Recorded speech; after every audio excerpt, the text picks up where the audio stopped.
ഇന്ന് രാവിലെ ഞെട്ടലുണ്ടാക്കുന്ന ഈ വാർത്ത ടി വിയിൽ കണ്ടു.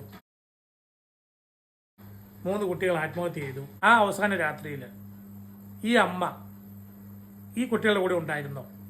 ഇല്ലല്ലോ.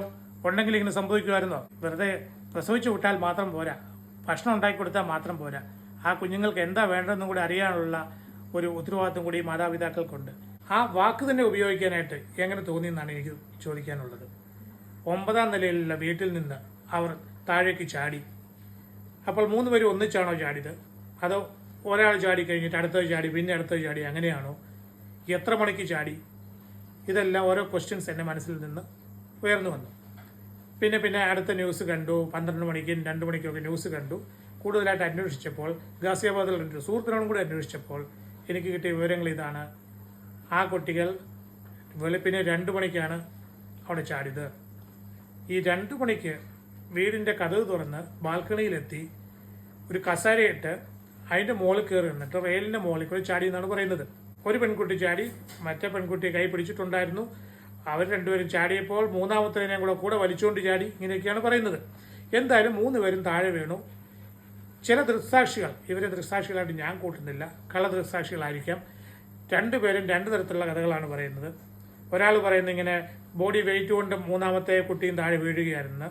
മറ്റൊരാൾ പറയുന്നു ഈ 3 കുട്ടികളുടെ ഒന്നിച്ചാണ് ചാടിയതെന്ന്. എന്തായാലും പോകാനുള്ളത് പോയി. ആർക്ക് പോയി? മാതാപിതാക്കൾക്ക് പോയി. എങ്ങനെ, എന്തുകൊണ്ട്? ഇവിടെയാണ് നമുക്ക് ചില പഴയ കഥകൾ കൂടി ചെയ്യേണ്ടി വരുന്നത്. ഏതാനും വർഷങ്ങൾക്ക് മുമ്പ്, 5-6 വർഷം മുമ്പാണെന്ന് തോന്നുന്നു, കോവിഡിനൊക്കെ മുമ്പാണെന്ന് തോന്നുന്നു, അതെ, ബ്ലൂ വെയിൽ എന്നൊരു ഗെയിം ഉണ്ടായിരുന്നു. ഈ ബ്ലൂ വെയിൽ ഗെയിമിനകത്ത് ചൈനീസ് ആപ്പാരെന്നാണ് പറയുന്നത്. ഓരോരുത്തരെ ചെറുപ്പക്കാരെ കൊണ്ട് ഓരോ ടാസ്ക് കൊടുക്കുന്നു, അവരെ കൊണ്ട് റിസ്ക് എടുപ്പിക്കുന്നു. എന്നിട്ട് അവരുടെ ധൈര്യം പുറത്തു കൊണ്ടുവരാൻ വേണ്ടിയിട്ട് ഇവരെ കൊണ്ട് ഓരോന്നോരോന്ന് ചെയ്യിപ്പിച്ച് ലാസ്റ്റ് ഇവരോട് പറയുകയാണ്, നിങ്ങളുടെ വീടിന് മുകളിലുള്ള പാരപ്പറ്റിൻ്റെ മുകളിൽ കൂടെ നടക്കണം, അല്ലെ ഏതെങ്കിലും അയലോക്കത്തിലുള്ള വാട്ടർ ടാങ്കിൻ്റെ മുകളിൽ കയറണം, അവിടുന്ന് താഴോട്ട് നോക്കണം, ഇത് രാത്രി 12 മണിക്ക് വേണം പോയി നോക്കാനായിട്ട്, അതല്ലെങ്കിൽ സെമിത്തേരി പോയിട്ട് അവിടെ പോയിട്ട് ആണി അടിച്ചിട്ട് വരണം. ഇങ്ങനെയുള്ള ഓരോന്നൊക്കെ പറഞ്ഞിട്ട് പലരും പേടിച്ച് ചേർത്തു, പലരും മുകളിൽ നിന്ന് താഴെ വീണ് ചേർത്തു. അങ്ങനെ ആ ഗെയിം ഇന്ത്യയിൽ നിരോധിച്ചു. അത് കഴിഞ്ഞ് ഈയിടെയാണ് കേൾക്കുന്നത് ഈ പറഞ്ഞ ഈ കൊറിയൻ ഗെയിംസിനെ കുറിച്ച്. ശരിക്കും പറഞ്ഞാൽ ഇത് കൊറിയൻ ഗെയിംസ് മാത്രമല്ല, കൊറിയൻ കൾച്ചറാണ്. കൾച്ചർ എന്ന് പറയും. ഇപ്പം നമ്മുടെ കേരളത്തിലും ഉണ്ട് ഈ കൊറിയൻ റെസ്റ്റോറൻറ്റുകളൊക്കെ കുറേ വന്നിട്ടുണ്ട്. ചൈനീസ് ഫുഡിൽ നിന്ന് കുറച്ച് വ്യത്യസ്തമാണ്. നമ്മൾ പുതുതായിട്ട് കഴിക്കുമ്പോൾ എന്തെങ്കിലുമൊക്കെ ഒരു സുഖം തോന്നും. എനിക്ക് വലിയ താല്പര്യമൊന്നും തോന്നിയില്ല കേട്ടോ ഇത് കഴിച്ചിട്ട്.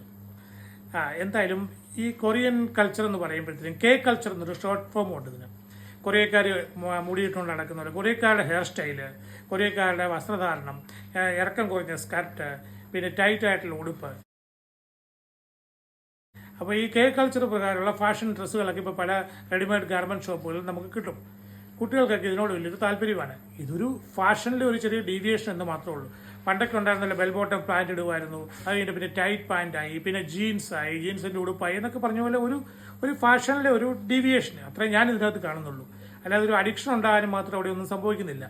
പിന്നെ എങ്ങനെയാണ് ഈ കുട്ടികൾക്ക് ഈ അഡിക്ഷൻ വന്നത്? ചിലർ പറയുന്നുണ്ട് ഗെയിംസിനോടുള്ള അഡിക്ഷനാണ്. ഇനി നമുക്ക് കുറച്ച് വസ്തുതകളിലേക്ക് കടക്കാം. ഈ കുട്ടികൾ, ഈ 16, 14, 11 വയസ്സുള്ള കുട്ടികൾ ആരോ ഒരാളായിരിക്കാം, അല്ലെ 2 പേരായിരിക്കാം, അവർ ആത്മഹത്യ കുറിപ്പ് എഴുതി വെച്ചിരുന്നു എന്ന് പറയുന്നു. ഏതായാലും ഡയറി എഴുതിയെന്ന് പറഞ്ഞില്ല, അവർ ഭിത്തിയിലാണ് എഴുതിയിരുന്നത്. അല്ലെ ഭിത്തിയിലൊരു പേപ്പറിൽ എഴുതിയിട്ട് ഭിത്തിയിൽ ഒട്ടിച്ചിരുന്നു. പപ്പായോടും മമ്മിയോടും ഡാഡിയോടും മമ്മിയോടും സോറി പറയുന്നു, ഞങ്ങൾക്ക് ഈ ജീവിതം വേണ്ട, ഞങ്ങൾക്ക് കൾച്ചറാണ് ഇഷ്ടം എന്ന് പിന്നെ ഏതൊരു ബുക്കിലും കൂടെ എഴുതിയിട്ടുണ്ട്. ആ ബുക്കിൽ എഴുതിയിരിക്കുന്ന എല്ലാം സത്യമാണ് എന്നൊക്കെയാണ് കുട്ടികൾ അവിടെ എഴുതി വെച്ചിരിക്കുന്നത്. ഈ കുട്ടികൾ ഒരു രാത്രി കൊണ്ട് എഴുതിയതല്ലത്. എൻ്റെ സുഹൃത്ത് പറഞ്ഞറിഞ്ഞ കാര്യമാണ്. കഴിഞ്ഞ 3 വർഷമായിട്ട് ഈ കുട്ടികൾ സ്കൂളിൽ പോകുന്നില്ല. ഒരാൾ സ്കൂളിൽ പോകുന്നില്ല എന്നുണ്ടെങ്കിൽ നമുക്ക് മനസ്സിലാക്കാം എന്തുകൊണ്ടാണ് പോകാത്തത്, നമുക്ക് ചിന്തിക്കാം. 2ാമത്തെ ആളും 3ാമത്തെ ആളും പോകുന്നില്ലെങ്കിലോ? അതാ ഞാൻ പറഞ്ഞത്, ആദ്യമേ തന്നെ പറഞ്ഞത്, ഈ ആത്മഹത്യ ചെയ്തു എന്നും ആ റോങ് വേർഡ് ഉപയോഗിച്ചല്ലോ, അത് ആ കുട്ടികളെ കുറ്റം പറയാനല്ലേ? അത് ശരിയായോ? ഇവിടെ ശരിക്കുള്ള കുറ്റവാളികൾ ആരാണ്? ആ കുട്ടികളെ വളർത്താൻ അറിയാൻ മേലാത്ത അച്ഛനും അമ്മയല്ലേ? അവരാണ് ഇതിനകത്ത് 80% ഉത്തരവാദിത്വം എന്നാണ് ഞാൻ പറയുന്നത്. ബാക്കി 20% ഉള്ളൂ ഈ കുട്ടികൾക്ക് ഉത്തരവാദിത്വം ഉണ്ടെന്ന് പോലും പറയാൻ പറ്റില്ല. അത് പറയുന്നത് തന്നെ തെറ്റാണ്. ഈ പെഞ്ചു കുഞ്ഞുങ്ങളെ ഇങ്ങനെ ഒരു വഴിയിലേക്ക് തിരിച്ചു വിടാൻ, അതെ, ഈ പേരൻസാണ് അവരെ തിരിച്ചു വിട്ടിരിക്കുന്നത്.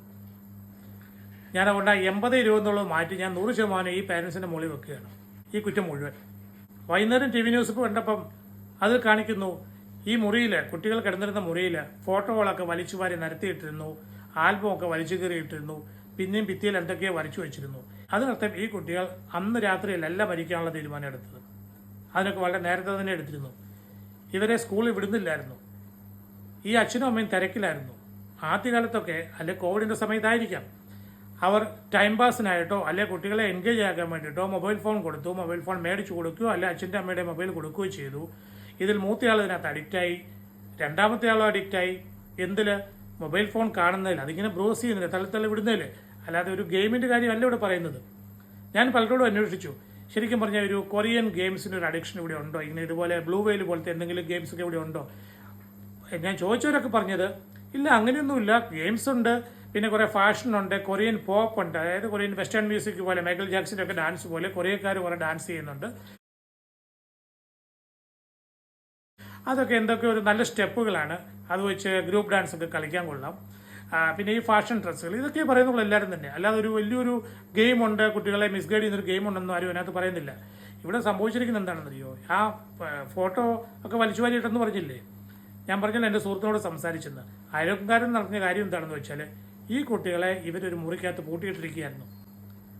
ജഡ്ജസ് ആരാണ്? മാതാപിതാക്കൾ. അവർ ജഡ്ജ് ചെയ്തിരിക്കുകയാണ്, എൻ്റെ കുട്ടികൾ അഡിക്റ്റഡ് ആണ്, എൻ്റെ കുട്ടികളെ പുറത്ത് വിട്ട് കഴിഞ്ഞാൽ അവർ ചീത്തയായി പോകും, അവർ ഞങ്ങളുടെ കൾച്ചർ തന്നെ ഫോളോ ചെയ്യണം, Indian culture, Indian vegetarian culture follow ചെയ്യണം, അത് മാത്രം മതി, വേറൊന്നും പാടില്ല. അപ്പോൾ സ്കൂളിൽ വിട്ട് കഴിഞ്ഞാൽ അവർ വഴിതെറ്റും, അവർ പുറത്തെവിടെയെങ്കിലും പോയി ആരെങ്കിലും കണ്ടാൽ അവർ വഴിതെറ്റും. അതുകൊണ്ട് അവരെ പൂട്ടിയിട്ടു, മൂന്നിനെ കൂടെ ഒന്നിച്ച്. രാത്രിയിലും അതുപോലെ തന്നെ ഒന്നിച്ച് പൂട്ടിയിട്ടു. അപ്പോൾ അവരുടെ ഏകാന്തത വർദ്ധിച്ചു. ഇവർ മൂന്ന് പേരും ഒന്നിച്ചിരുന്ന് പല കാര്യങ്ങളും സംസാരിച്ചുകൊണ്ടിരുന്നപ്പോൾ പോലും, സഹോദരിമാരാണെങ്കിൽ പോലും, അവരുടെ മനസ്സിൽ വിഷവിത്തുകൾ ഈ പായി കൊടുത്തത് ഈ അച്ഛനും അമ്മയുമാണ്. അവരെന്തിനു പൂട്ടിയിട്ടു? ഇതിനെക്കുറിച്ച് ആരും എന്താണ് ചോദിക്കാത്തത്? ഇവരെ ഐസൊലേറ്റ് ചെയ്ത്, ഈ 11 വയസ്സുള്ള കുട്ടിയെ അല്ലെങ്കിൽ 14 വയസ്സുള്ള ഒരു കുട്ടിക്ക് ഇങ്ങനൊരു പ്രശ്നം ഉണ്ടെങ്കിൽ ഈ അച്ഛൻ്റെ അമ്മയുടെ ഉത്തരവാദിത്തമല്ലേ അവരെ കൂടെ കിടത്തുക എന്നുള്ളത്? അല്ലെങ്കിൽ ഈ അമ്മയ്ക്ക്, ഈ മാതാവിന് എന്തുകൊണ്ട് ആ കുട്ടികളുടെ കൂടെ പോയി രാത്രി സമയം ചെലവഴിച്ചുകൂടാ? അപ്പോൾ അവർ ഐസൊലേറ്റ് ചെയ്യുകയാണ് ഈ പേരൻസ് ചെയ്തത്. വെറുതെ ഭക്ഷണം ഉണ്ടാക്കി കൊടുക്കുന്ന മാത്രമല്ല പേരൻറ്റിങ്. തൻ്റെ മക്കൾക്ക് എന്തെങ്കിലും ഒരു പ്രശ്നം വരുമ്പോൾ അവരുടെ കൂടെ നിന്ന് സംസാരിക്കുക, അവരുടെ കൂടെ കൂടുതൽ സമയം ചെലവഴിക്കുക, അവരുടെ പ്രശ്നം എന്താണെന്ന് മനസ്സിലാക്കുക. എന്നിട്ട് സാധിക്കുന്നില്ല എന്നുണ്ടെങ്കിൽ അവരെ സൈക്യാട്രിസ്റ്റിന് അടുത്ത് കൊണ്ടുപോവുകയോ അല്ലെ കൗൺസിലിങ്ങിന് കൊണ്ടുപോവുകയോ എന്തെങ്കിലുമൊക്കെയാണ് ചെയ്യേണ്ടത്. ഇതിപ്പം ഇവർ വേണമെങ്കിൽ ഇനി പറയുമായിരിക്കും, ഞങ്ങൾ കൗൺസിലിങ്ങിന് കൊണ്ടുപോയായിരുന്നു, ഞങ്ങൾ അവരോട് പറഞ്ഞായിരുന്നു, ഞങ്ങൾ അഡ്വൈസ് ചെയ്തായിരുന്നു, ഞങ്ങൾ മൊബൈൽ ഫോൺ മേടിച്ച് വെച്ചുകൊണ്ടാണ് എന്നൊക്കെ പറയുമായിരിക്കും. നിങ്ങൾ എന്ത് പിടിച്ചു വെച്ചെന്ന് പറഞ്ഞാലും എനിക്ക് അവസാനമായിട്ട് ഒറ്റ ചോദ്യം ചോദിക്കാനുള്ളൂ. ആ അവസാന രാത്രിയിൽ ഈ അമ്മ ഈ കുട്ടികളുടെ കൂടെ ഉണ്ടായിരുന്നോ? ഇല്ലല്ലോ. ഉണ്ടെങ്കിൽ ഇങ്ങനെ സംഭവിക്കുമായിരുന്നോ? അവർ ബാൽക്കണിയുടെ ഡോർ തുറന്നിട്ട് പോയിട്ട് പുറത്തുനിന്ന് ലോക്ക് ചെയ്തിട്ട് കസേര വലിച്ചിട്ട് അതിൻ്റെ മുകളിൽ വലിഞ്ഞു കയറിയിട്ട് ചാടി. അതിന് മുമ്പായിട്ട് എഴുത്തെഴുതിയൊക്കെ കൂടി ചെയ്തു. വെറുതെ പ്രസവിച്ചു വിട്ടാൽ മാത്രം പോരാ, ഭക്ഷണം ഉണ്ടാക്കി കൊടുത്താൽ മാത്രം പോരാ, ആ കുഞ്ഞുങ്ങൾക്ക് എന്താ വേണ്ടതെന്നും കൂടി അറിയാനുള്ള ഒരു ഉത്തരവാദിത്വം കൂടി മാതാപിതാക്കൾക്കുണ്ട്. അതില്ലെങ്കിൽ ഇതുപോലുള്ള അപകടങ്ങൾ ഇനിയും ഉണ്ടാവും. വെറുതെ ഗെയിംസിനെ പറഞ്ഞിട്ട് മാത്രം കാര്യമില്ല.